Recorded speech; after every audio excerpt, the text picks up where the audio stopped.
पेशाब के साथ मनी निकली तो क्या हुक्म है? अगर पेशाब के साथ मनी निकल जाए तो गुस्ल बाकी रहेगा या दोबारा करना होगा? इरफान साहब इंडिया से। देखें, अगर किसी को शहवत के साथ मनी खारिज हुई है तो मुकम्मल जब तक खारिज ना हो जाए उसको गुस्ल नहीं करना चाहिए। अगर मनी निकली और उसने गुस्ल किया और उस गुस्ल के बाद दोबारा थोड़ी सी निकल गई जो बची हुई थी तो दोबारा गुस्ल करना पड़ेगा।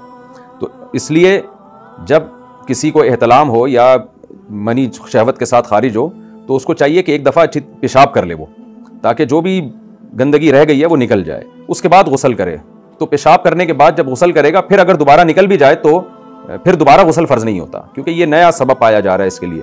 तो इसलिए या अगर टाइम ज़्यादा गुजर गया हो या कोई वॉकिंग किसी ने की हो उसके बाद अगर गुस्ल किया और फिर ख़तरा निकल गया तो भी वाजिब नहीं है। तो कुछ ख़तरात बाज़ दफ़ा अटके रह जाते हैं, तो फ़ौरन अगर आपने गुस्ल कर लिया और फिर दोबारा ख़तरा निकल गया मनी का ख़तरा तो गुस्ल वाजिब दोबारा हो जाएगा। इसलिए जब भी मर्द पे गुस्ल फ़र्ज हो तो वो एक दफ़ा पेशाब कर ले या थोड़ी देर यानी टाइम गुजार ले वो, ताकि वो जो भी गंदगी निकलनी थी वो अच्छी तरह से निकल जाए, एक दफ़ा फिर गुस्ल कर ले।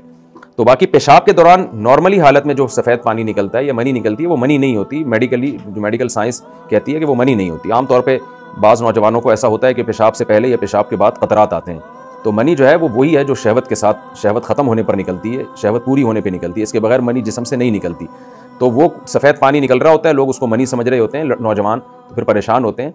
तो ख्वाहिश नफ्स के बगैर जो इंसान के जिस्म से सफ़ेद पानी निकलता है तो वो कोई फास्फोरस वगैरह का पानी होता है, वो डॉक्टर से पूछ लें उसमें दवा लेनी है नहीं लेनी।